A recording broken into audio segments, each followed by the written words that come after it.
Well, if you voted for Donald Trump because you thought he was going to stop the war in Ukraine, as he said, in 1 day's time, stop the Russians from attacking and bring peace to that region, you got to be having second thoughts now, because everything that Donald Trump has said leading into the inauguration has only caused more hardship, more death, more destruction in that region, and emboldened Putin to do exactly what we've said he would do here on Legal AF, which is to take advantage of a weak-minded incoming president who's undisciplined by the name of Donald Trump.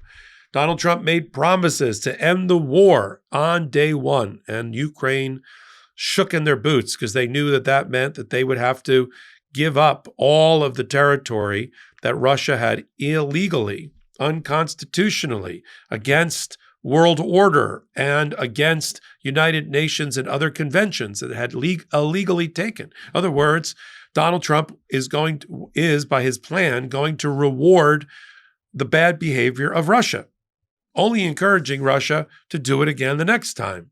So that was the first problem. That's why the Ukrainians were very upset when J.D. Vance said things like, well, the starting point for any negotiation would be that Russia keeps what it illegally, by war, by destruction, it obtained. And now we have on Christmas the unprecedented attack on Ukraine and its power supply system, its utilities, the things that keep the lights on in frigid single-digit weather. That's been done since Donald Trump called for a ceasefire. So Donald Trump calls for he's just shut up. He calls for a ceasefire, and the Russians respond by bombing the crap out of Ukraine on Christmas, okay? Breaching every Geneva protocol and other protocol, going after civilian populations, and effectively cutting out their power supply, their fuel supply, their heating supply in frigid single-degree temperature in Ukraine. Thanks, Trump. Good job. Where is this one-day solution of yours? All that it's doing by rewarding bad behavior is giving Russia the blueprint to do it again the next time, and leaves in its wake countries like Poland, who are part of the United Nations, part of NATO, part of the Schengen Treaty. It leaves them vulnerable, because what's to stop Putin again? Sure, the Ukrainians, who are armed with $180 billion of United States aid through Joe Biden, with a war that was helpfully managed by the United States in cooperation with the Ukrainians, they've been able to punch above their weight. Let's be frank.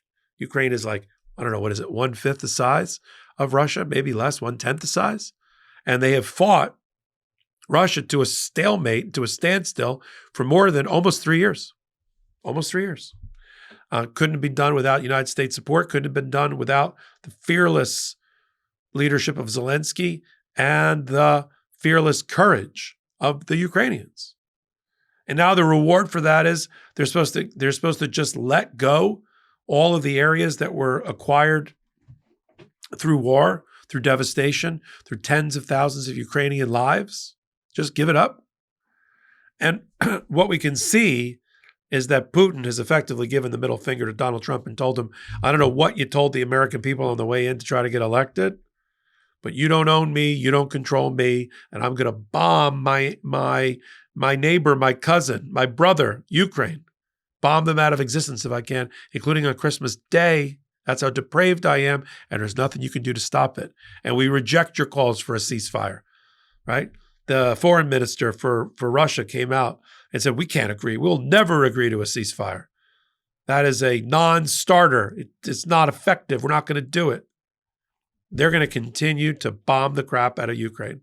Even Donald Trump had to recognize there's not much left of some major cities in Ukraine because of what's going on. And yet they, as patriots, defend the sovereignty of their own country, and we need to support that.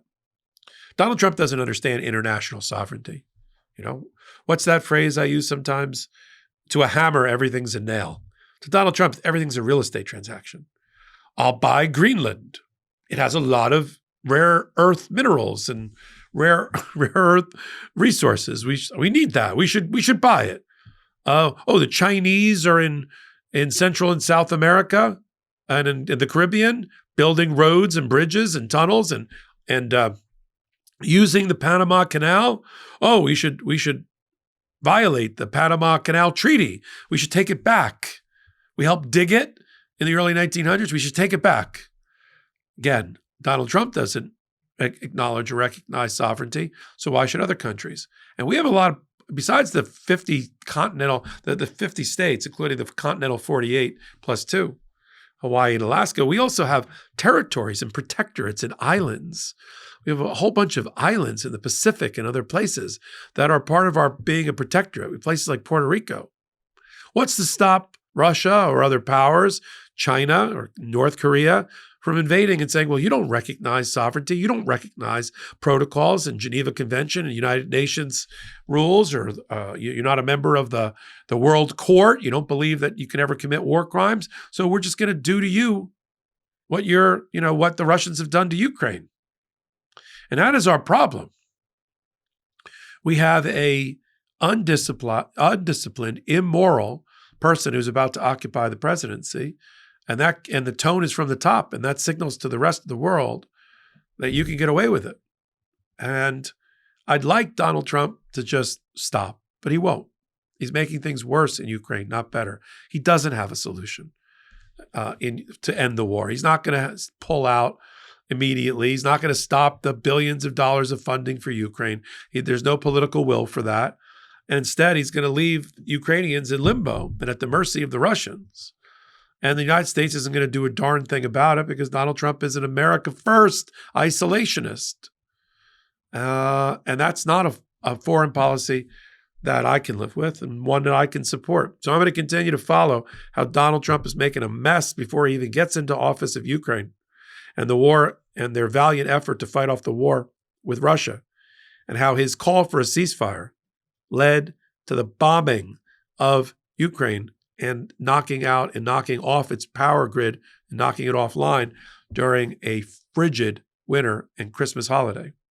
Wishing all Ukrainians who follow Midas Touch and Legal AF and otherwise, even if they don't, wishing all of them as much of a joyous and loving and prosperous 2025 as humanly possible. But we're going to have to stand behind our Ukrainian brothers there against Russia. I'll cover this last part. Donald Trump also wants Ukraine to not only sacrifice its independence and its sovereignty, give up its hopes and dreams of being part of NATO and protected by the NATO alliance. Donald Trump doesn't believe in the NATO alliance, and he's going to leave the Ukrainians to the wolves. That's the solution. So if you voted for Donald Trump because you wanted to get out of Ukraine, because you wanted to push back on the Russian hegemony and the attempts to take over the world, at least that region of the world, you're sadly mistaken. I apologize for your thought process that led you to the point of voting for Donald Trump under the ruse that he would solve the Russia-Ukraine war in a day. That's not happening at all. I'm Michael Popok. You're on Legal AF, the YouTube channel. Take a moment, hit the free subscribe button. Join me on Tuesdays for Popok Live on the Midas Touch Network, and on Legal AF on Wednesdays and Saturdays, also a podcast. So until my next reporting, I'm Michael Popok. In collaboration with the Midas Touch Network, we just launched the Legal AF YouTube channel. Help us build this pro-democracy channel where I'll be curating the top stories at the intersection of law and politics. Go to YouTube now and free subscribe at Legal AF MTN. That's at Legal AF MTN.